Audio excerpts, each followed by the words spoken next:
यानी यह इस बात को प्रदर्शित करता है कि इंफ्रास्ट्रक्चर पे जब पैसा खर्च होगा तो वह रोजगार का सृजन भी करेगा और अर्थव्यवस्था को उतनी ही सुदृढ़ भी करेगा।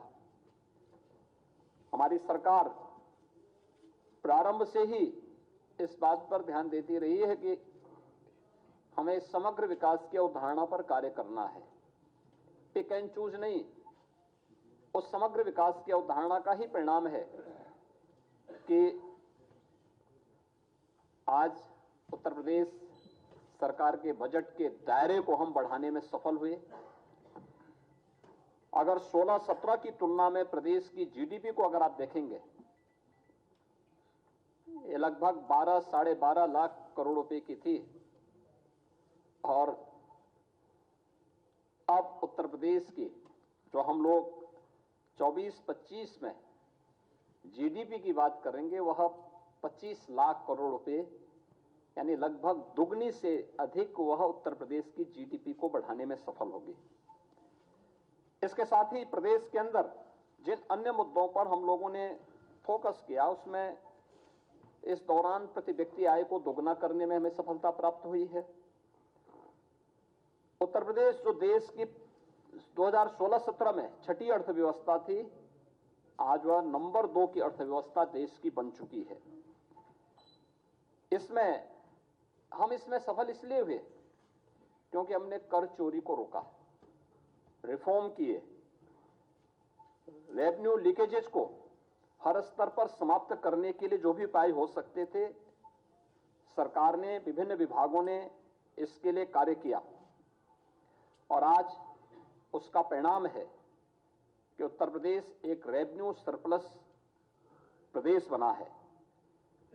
प्रदेश में पिछले 7 वर्ष में राजस्व में हमने कई गुना वृद्धि की है, बिना कोई अतिरिक्त कर लगाए हुए, यानी कॉमन मैन को टच किए बगैर उन्हें लोक कल्याणकारी योजनाओं के साथ जोड़ते हुए हम प्रदेश को रेवेन्यू सरप्लस स्टेट बनाने में सफल हुए हैं। और बजट की सबसे बड़ी खासियत यह है कि भारत सरकार के द्वारा, रिजर्व बैंक के द्वारा जो निर्धारित राजकोषीय घाटा FRBM की लिमिट है 3.5, हमारा यह बजट उस सीमा के अंदर 3.46% तक हमारा यह राजकोषीय घाटे को नियंत्रित करने और एक सफलता की उन ऊंचाइयों को प्रस्तुत करता है जो हमारी इस बात को प्रस्तुत करता है कि सरकार का जो विजन था कि सुरक्षा, विकास और सुशासन, और बजट में है राजकोषीय अनुशासन। राजकोषीय अनुशासन के लिए भी, यानी हमने विकास भी किया है, सुरक्षा भी दी है, सुशासन के लक्ष्यों को भी प्राप्त किया है, लेकिन साथ साथ अपने बजट को राजकोषीय संतुलन को बनाए रखने के लिए, उस अनुशासन को बनाए रखने के लिए भी पूरी प्रतिबद्धता और ईमानदारी के साथ काम किया है और वह आपको इस बजट में भी देखने को मिल रहा होगा। प्रदेश में हम लोगों ने पिछले 7 वर्ष में बेरोजगारी की दर को नियंत्रित करने में भी सफलता प्राप्त की है। जब 16-17 में प्रदेश के अंदर अनएम्प्लॉयमेंट रेट 19.2% से ऊपर था, 19.2% से अधिक था, आज ये घट करके 2.4% के आसपास है। यानी हम उसको नियंत्रित करने में हमें सफलता प्राप्त की है। हमने रोजगार के नए अवसर सृजित किए हैं, प्रदेश में औद्योगिक निवेश के नए वातावरण का सृजन किया है, MSME यूनिट्स को पुनर्जीवित किया है, एक जनपद एक उत्पाद और विश्वकर्मा श्रम सम्मान जैसी योजनाओं ने उत्तर प्रदेश को राष्ट्रीय फलक पर एक नई पहचान भी दिलाई है। और उत्तर प्रदेश में जो बैंकों के साथ ऋण जमा अनुपात CD रेशो जो यूपी का था, जो 44% था, आज वह बढ़कर के 57% से अधिक हो चुका है। ये चीजें दिखाती हैं कि उत्तर प्रदेश इस दिशा में बेहतर कार्य कर रहा है। प्रदेश में गरीब कल्याण महिला सशक्तिकरण, युवाओं के उज्जवल भविष्य और अन्नदाता किसानों की समृद्धि पर हम लोगों ने निरंतर फोकस किया है। ये सभी सेक्टर हैं जिन पर लगातार हम लोग कार्य कर रहे हैं और इस बजट में कुछ चीजें जो बहुत महत्वपूर्ण हैं उनमें से कि 24,863 करोड़ 57 लाख रुपए की नई परियोजनाएं भी हम आज इसके साथ जो इस बजट के साथ जोड़ रहे हैं। युवाओं के लिए मुख्यमंत्री युवा उद्यमी विकास अभियान एक नई योजना हम प्रारंभ करने जा रहे हैं। इसमें अपने प्रदेश के युवाओं को स्वरोजगार से जोड़ने के लिए, नए सूक्ष्म उद्यमों की स्थापना के लिए, ग्रामीण और शहरी क्षेत्र में रोजगार सृजित करने के उद्देश्य से एक नई पहल की जा रही है जिसमें ब्याज मुक्त ऋण की सुविधा उन नए उद्यमियों को प्रदेश के अंदर सरकार उपलब्ध करवाएगी। ये सीमा हम 5 लाख रुपए तक की ब्याज यानी 5 लाख रुपए तक की पूंजी पर करने जा रहे हैं। उसमें ब्याज मुक्त ऋण हम उन्हें उपलब्ध करवाने की व्यवस्था करने जा रहे हैं। दूसरा, प्रदेश में रोजगार प्रोत्साहन कोष के गठन की कार्रवाई जिसमें ट्रेनिंग, इंटर्नशिप और अप्रेंटिसशिप की स्कीम को वित्त पोषण की कार्रवाई के साथ हम इसके साथ जोड़ेंगे। राष्ट्रीय फैशन टेक्नोलॉजी संस्थान की स्थापना यह वाराणसी में करने और 2 मेगा राजकीय ITI की स्थापना और 69 ITI के उन्नयन का प्रस्ताव भी हम लोगों ने इसके साथ जोड़ा है। Sports science and injury centre की स्थापना की कार्रवाई भी प्रदेश में है।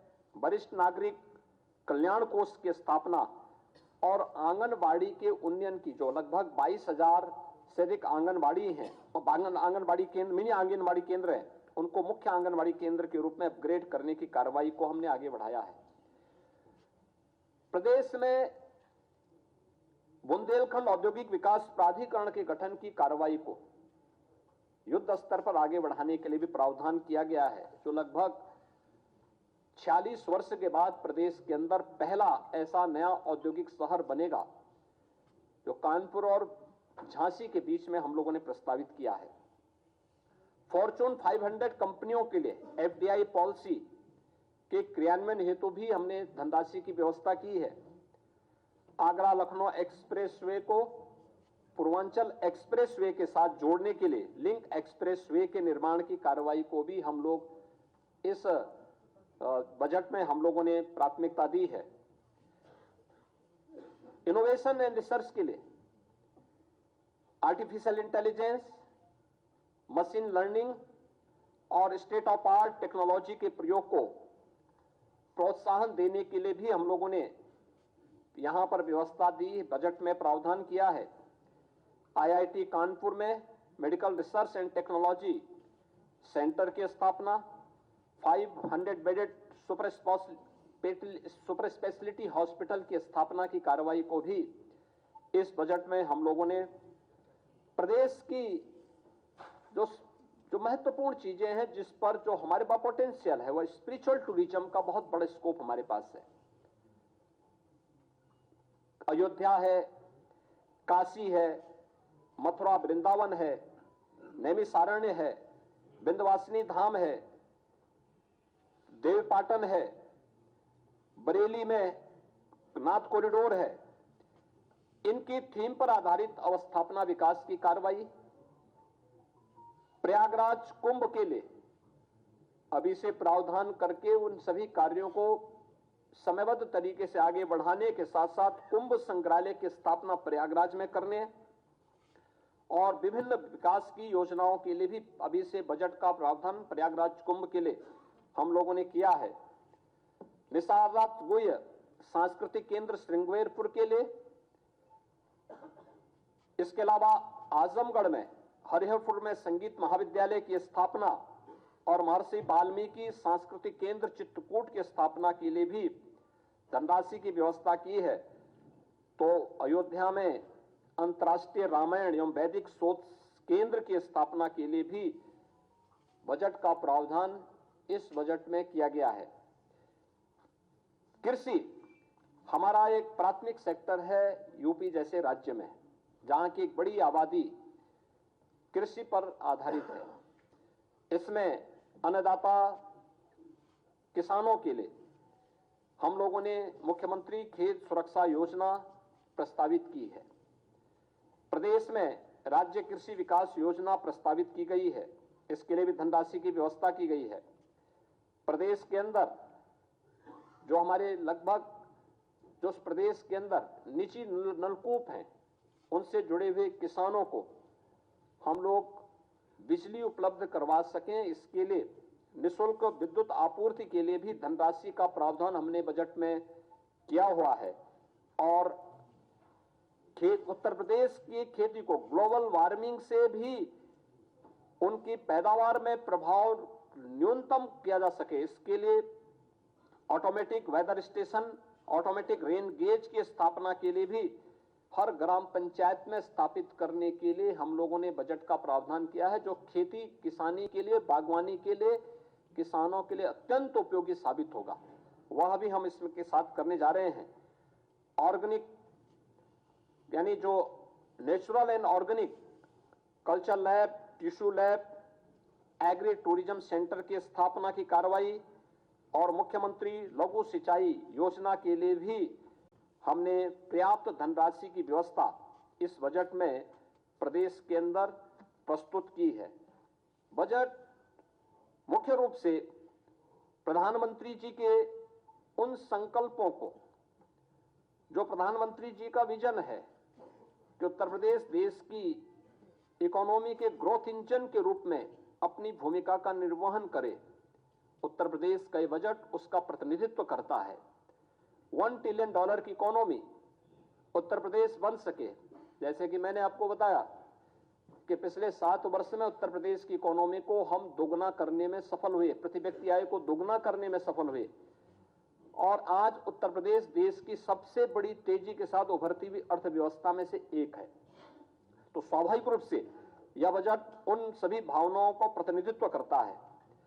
प्रदेश में यह वर्ष हमारे लिए बहुत महत्वपूर्ण है। प्रदेश की स्थापना का यानी प्रदेश के उत्तर प्रदेश नामकरण आने के बाद 1950 से लेकर के अब तक, जब 24 जनवरी 1950 को उत्तर प्रदेश का नोटिफिकेशन हुआ था, तो उसका ये अमृत काल है। अमृत काल में उत्तर प्रदेश के उन लक्ष्यों को प्राप्त करने के समय यह बजट उत्तर प्रदेश की अर्थव्यवस्था को एक नई ऊंचाई प्रदान करने वाला होगा। $1 ट्रिलियन की इकोनॉमी को अचीव करने के प्रधानमंत्री जी के विजन को आगे बढ़ाने में मील का पत्थर साबित होगा। और बजट में ग्रीन बजट की अवधारणा को भी सार्थक करने की दिशा में बहुत महत्वपूर्ण कार्य किए गए हैं, जिसमें 17 महत्वपूर्ण विभागों को प्रदेश के अंदर अंतर्राष्ट्रीय मानकों के आधार पर ग्रीन टैगिंग की शुरुआत का भी शुभारंभ हुआ है।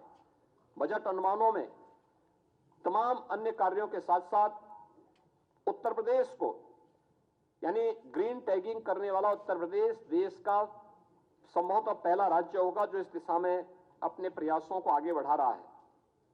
प्रदेश के अंदर हमने पिछले 2 वित्तीय वर्षों में आम बजट की जो हमारी प्रस्तुति थी वह डिजिटल हो गई है। पहले की भांति बजट पुस्तकों को प्रकाशित कराने की प्रथा लगभग समाप्त है। यह भी पर्यावरण के दुष्प्रभावों को काफी हद तक कंट्रोल करता है, कम करता है। हमारा 24-25 का यह बजट पिंक बजट भी है। यह प्रदेश की मातृशक्ति को, माताओं और बहनों को, बेटियों को, उनसे संबंधित विभिन्न योजनाओं को चिन्हित करके उन पर भी फोकस किया गया, ध्यान आकर्षित किया गया है। महिलाओं की, बालिकाओं के कल्याण, उनके सशक्तिकरण, संतुलित और उनके सर्वांगीण विकास की, जैसे मुख्यमंत्री कन्या सुमंगला की योजना का धनराशि हम लोगों ने 15,000 से बढ़ा के 25,000 रुपये किए हैं। इस प्रकार की अनेक अन्य घोषणाएं भी प्रदेश में की गई हैं। तो यह प्रदेश का जो हमारा बजट है, यह प्रदेश के उन समग्र संकल्पनाओं को पूरा करने वाला है जो आदरणीय प्रधानमंत्री जी की मंशा थी और उनका जो संकल्प है, उन संकल्पों के अनुसार मेरा यह कहना है कि बजट लोक मंगल का बजट है, जन कल्याण का संकल्प है, उत्सव, उद्योग और उम्मीद, और यही है नए यूपी की यही तस्वीर। बजट के लिए मैं वित्त मंत्री श्री सुरेश खन्ना जी को, अपर मुख्य सचिव वित्त और उनकी पूरी टीम को लोक मंगल के लिए समर्पित इस संतुलित और समग्र विकास की अवधारणा पर आधारित बजट के लिए हृदय से बधाई देता हूं। उत्तर प्रदेश वासियों को भी इस बजट के लिए, जो उनके समग्र और संतुलित विकास में और उत्तर प्रदेश को देश की एक बड़ी अर्थव्यवस्था के रूप में स्थापित करने में निर्णायक भूमिका का निर्वहन करेगा, इसके लिए हृदय से बधाई देते हुए अपनी शुभकामनाएं देता हूं। धन्यवाद। जय हिंद। धन्यवाद माननीय मुख्यमंत्री जी। इसी के साथ ही प्रेस वार्ता समाप्त होती है और सभी पत्रकार मित्रों के लिए जलपान की व्यवस्था है, कृपया उसको ग्रहण करके जाएंगे। धन्यवाद।